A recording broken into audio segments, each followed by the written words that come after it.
Hello, I'm Christina with The Turned Leg. I love to salvage, repurpose, and create and help others to do the same.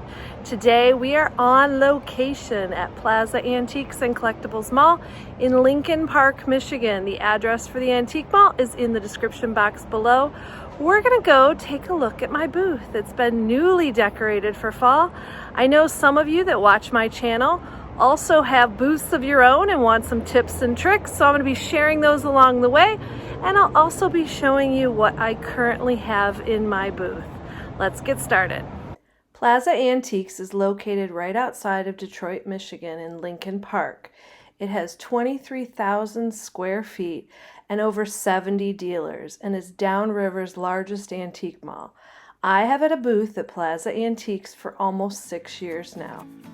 Let's go in. As you enter Plaza Antiques and Collectibles Mall, you're going to go around the front desk and then make a left. And then you will go into the section where my booth is located, or at least my larger booth is located. We'll go to the other one next. Right now we're standing in one of my two booths at Plaza Antiques and Collectibles Mall in Lincoln Park, Michigan. I'm going to turn you around in just a second. We're going to start to take a tour of all the new items in my booth, including all of the items for fall. Here is my ombre china cabinet, painted all with DIY paint, and the blues look really pretty with the orange colors for fall. I will tell you, one tip if you have a booth is that your booth space is always a work in progress. There never seems to be enough time to get everything accomplished that you want. So just keep that in mind and give yourself a little grace. Right now, as we're rounding the corner, you're seeing the new DIY paint making powders display. These are heavily pigmented making powders that you can put on your piece, new product line. So we have a special display for it. We also have the Golden Rule gilding wax from DIY Paint, which is super yummy to use on hardware. I'll show you some hardware that I touched up with it. We also have this beautiful dresser, now available in my booth. It does have some of the making powders. See the silver sparkle? So pretty. You can just add a little extra something. We also have some vintage letters in here. If you're working on a sign, we have all different letters. They're $3 each. And we're getting a little spooky for fall. This is a video that I made a while back. I believe it was last year, for how to do this, and I will put it in the description box below if you want to learn how to make some of these signs. I know there's people out there that like to craft, and there's people who like to buy them already done. So these are from old anatomy textbooks, and we made them look all awesome and spooky. And then we have some vintage silver. This piece of furniture was done in my favorite new paint finish, the black wash. And this hardware was glammed up just a little bit with that Golden Rule from DIY Paint, the gilding wax. And as we turn around, we have the area of salvage. I don't know about you guys, but if you're working on a project, sometimes you are missing that one thing. And so I have a whole bunch of items for you. Sometimes when I find pieces of furniture, I can't save the whole piece, so I save what I can.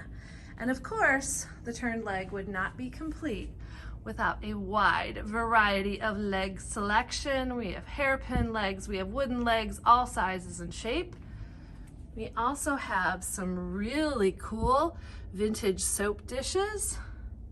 And of course, hardware. And all of these containers are vintage hardware. So if you're working on a piece and you're missing some knobs, we have them for you. These are wooden knobs.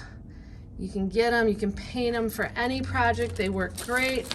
I also have a whole bunch of other stuff, reasonable prices for every project you're working on.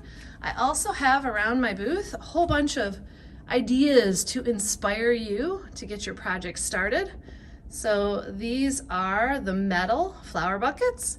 And there's a QR code right on that sign. You can get a link to a video to find out how to make these, and I'll also put it in the description box below. Flower buckets are painted with DIY paint and JRV stencils. We also have the DIY paint candles with all the same names and colors as DIY paint, but the added bonus is they smell extra fabulous. One of my favorites up here is vintage linen, super yummy. We also have some salvage. And of course we have salt wash, great way to make anything looks brand new, look old. Just add a little salt wash to your paint. I also have JRV paper. These papers are nice and large, super thick, heavily pigmented colors, great for all of your projects. Many of these items you are seeing here can also be purchased on my online store at shoptheturnedleg.com. So if you're not local, you can still get some of them. This is one of my favorite intersections in my booth. It is the paint intersection. We have DIY paint and Sweet Pickins milk paint. Now, tip number 2, really important if you own a booth. 1 is change it up. It's important to move things around. It will help it look new and fresh, and maybe even pull to someone's attention items that have been hidden before or that they missed. So that's always a good idea, but you also don't want to change up your booth too much. You want customers to be able to find things if they're coming back for them. And the paint booths behind me are a good example. I know that a lot of my customers are coming here specifically for paint. And so these booths are permanent displays. And I also try to keep them fully stocked at all times. So when my customers come in, they can get exactly what they want and they'll know where to go. On the opposite wall from the Sweet Pickins milk paint, we have my salvage center here. Lots of shutters, old windows, old screens. And as you round the corner here, there's lots of ideas of what to do with all of these items. And we also have QR codes that help people to give them links to videos. And here is a window with 5 different ways to reuse an old window. So it's lots of good inspiration. There's also a QR code down here about how to repurpose cabinet doors. There's a coat hanger I've made. I believe there's also a video on that if you're looking for it. And then these are the JRV stencils. These stencils are 5 times thicker than most other stencils. That means you can use them over and over again, and you get very little, if any, bleed through. They also can be washed over and over again. You don't have to worry about them tearing or bending in any way. Love these stencils. It's not your mother's stencils. I also have my stencil brushes. These brushes are also JRV. They are made by Paint Pixie and they make a difference. Also nearby, we have some signs that were made with the JRV stencils just to inspire people so they can look for, hey, there's some fall stuff. Maybe I could work on them. Then nearby, eye level, we have all of the Christmas, sorry, but it's coming, and the crafters are crafting, and then all of the fall items too.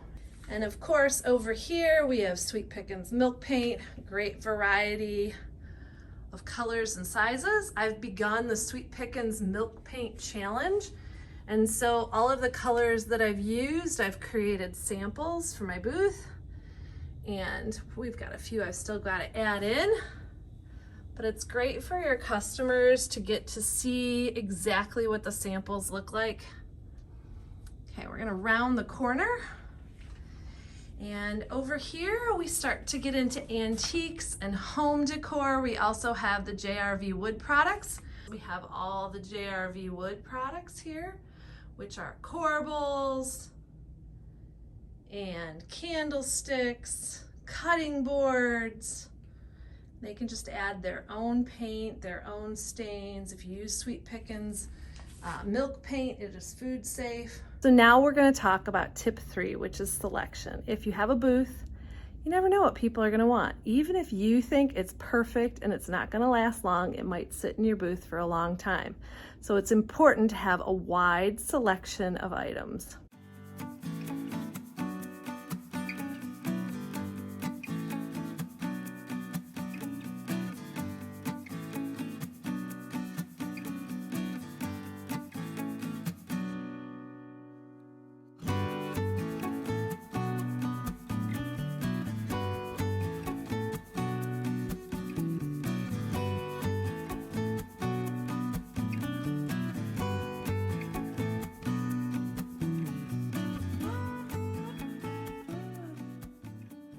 On the opposite wall, and this is the back of my paint display, I've covered the area with boards, and I use this as kind of a room display.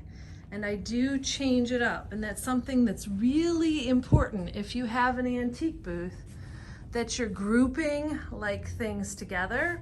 Right now this area is kind of like office, manly space. We have 2 desks that are hand painted that are available. And if you have a booth, it's important to kind of think about grouping. Sometimes people set things up like little rooms. This area has been used as a kitchen space before. I've done it as kind of a bedroom, but I like to make people kind of think about the area. It should kind of tell a story. Also, physically grouping things together helps. We've got a stack of books in one spot. Down here, we have the vintage ceiling tiles all in one area. It's a good idea if you have a lot of something that you put it all in one spot. This area is set up like a bedroom. We have a bed, we have a desk, we have a dresser.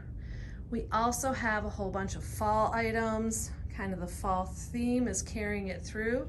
You do not have to decorate completely by season or theme. Just kind of pop things in. Maybe you're also noticing the color theme. We have an off-white chair that has some brown colors in it. We have this dresser here with the same kind of tones. A lot of the items here have similar colors. I've really learned over the years finding things with similar colors, putting them all in one spot really helps. And we continue the wood here, and I know it's hard to see. The windows are a constant battle for me. I've covered them up, I've uncovered them, I've done shears. Lighting is so important, and right now it's cloudy outside, so we're dealing with that too. And then inside the bed, we have a whole bunch of fun little objects. Once again, I always have salvage. We have some homemade items. We have some vintage items popped all the way through.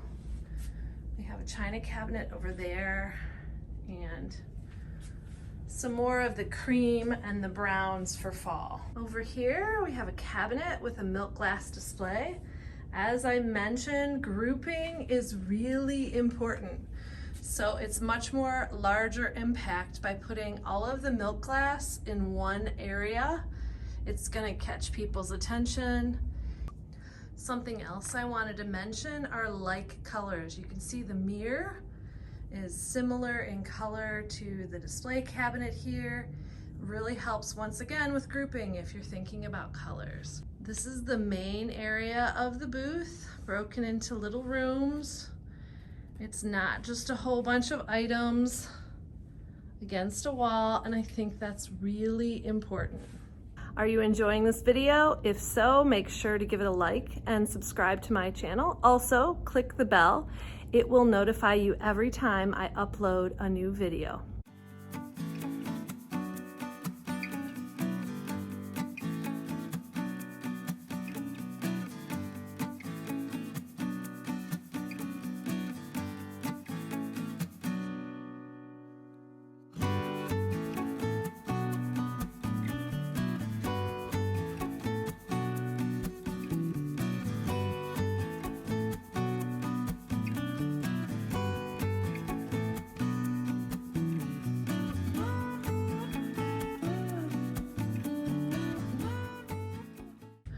gonna go around the corner. This is another fall display. We'll take you around the front of it too. It's important as you walk up to displays, there's something to look at. And as you walk around, there should be something from every angle.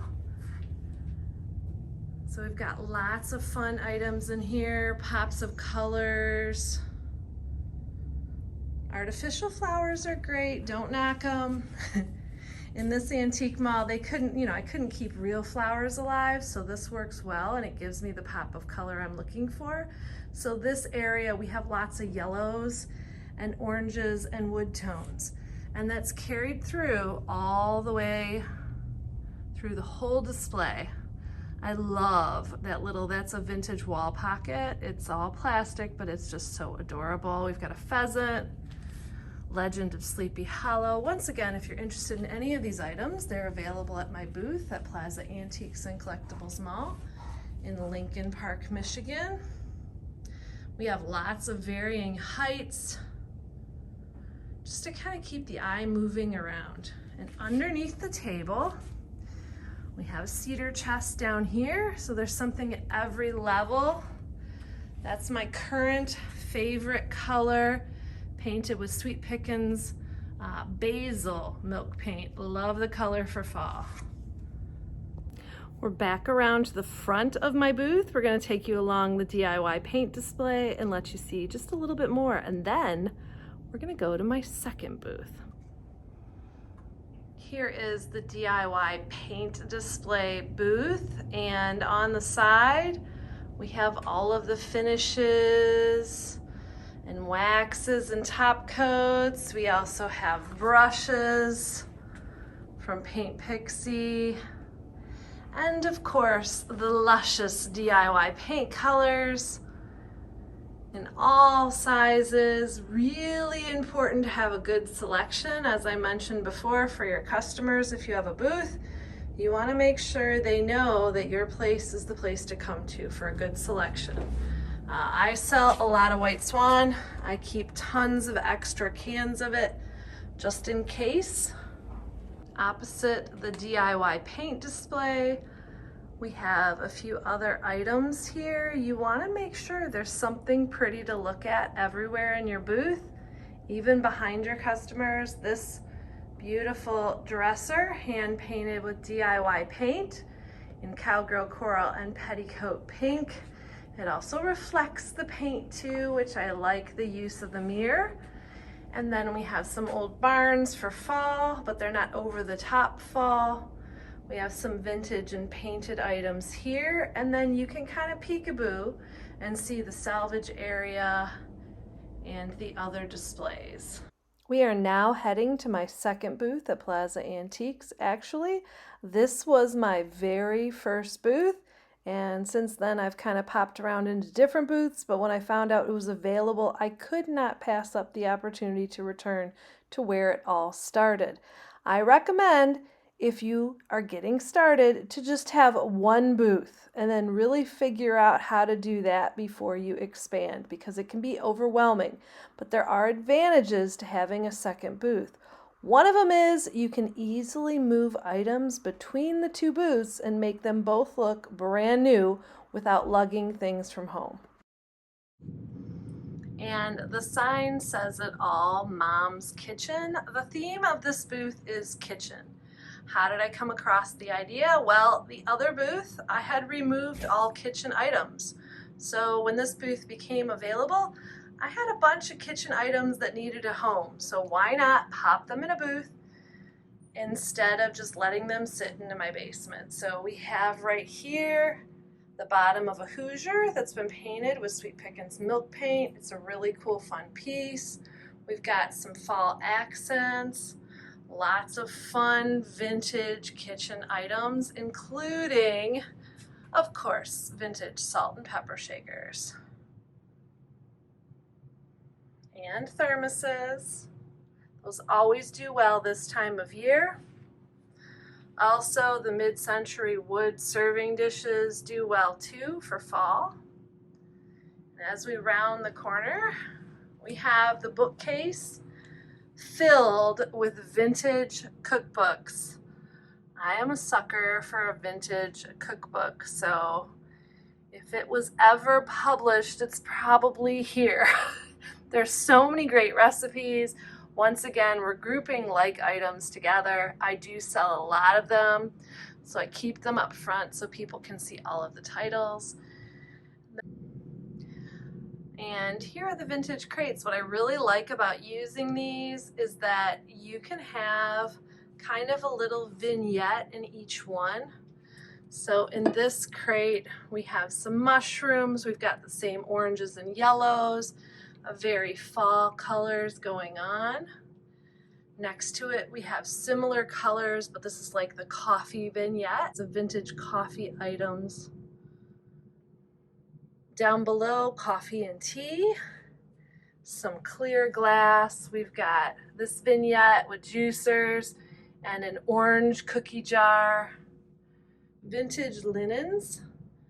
We've got aprons, some tablecloths, some tea towels.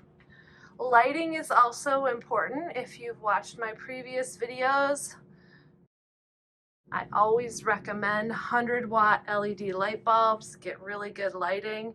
We have this china cabinet that just came in. It is a corner cabinet. Lots of great storage. I have to show you the legs on it too. On the back wall here, we have a really pretty salvage window with IOD transfers. It is for sale. We've got some other items. You'll notice colors here. We've got greens and reds and yellows and blues. And we've done some layering here. We also have some height. So anything with similar colors we are putting in that area. Over here we have sewing section, once again grouping objects. So we have sewing book, we have jars of buttons. They're very popular. A lot of people love vintage buttons. We also have this whole section is vintage sewing notions, thimbles, spools, some old sewing books from Singer. Down below we also have some glassware. And then we also have vintage souvenir plates. They're real pretty to just display and put out. So many here, even in some wall pockets. We also have some vintage kitchen items, serving pieces, and then over here, more kitchen. So you're probably wondering, am I gonna keep this booth kitchen all the time? The answer is, I don't know. And the good news is, I don't have to. I can change it up. And I actually think it might be a good idea. I think I'm gonna leave it kitchen all the way through Christmas because there's lots you can do with like baking cookies and like vintage Christmas in a kitchen. And then after that, I think I'm gonna change it out. If you have a small booth, now this booth is only 8 by 10, you can do whatever you want with it. I could do a seasonal booth only and really hit the seasons. So I could do like a spring booth and go from there. I could also do a color booth. So I could put all items in here that were pastels or light colors or dark colors. I'm kind of excited with the flexibility of having this little extra booth, also having the ability to pop items out of my other booth and swap them in here, which will give both spaces a whole new look and be relatively simple for me.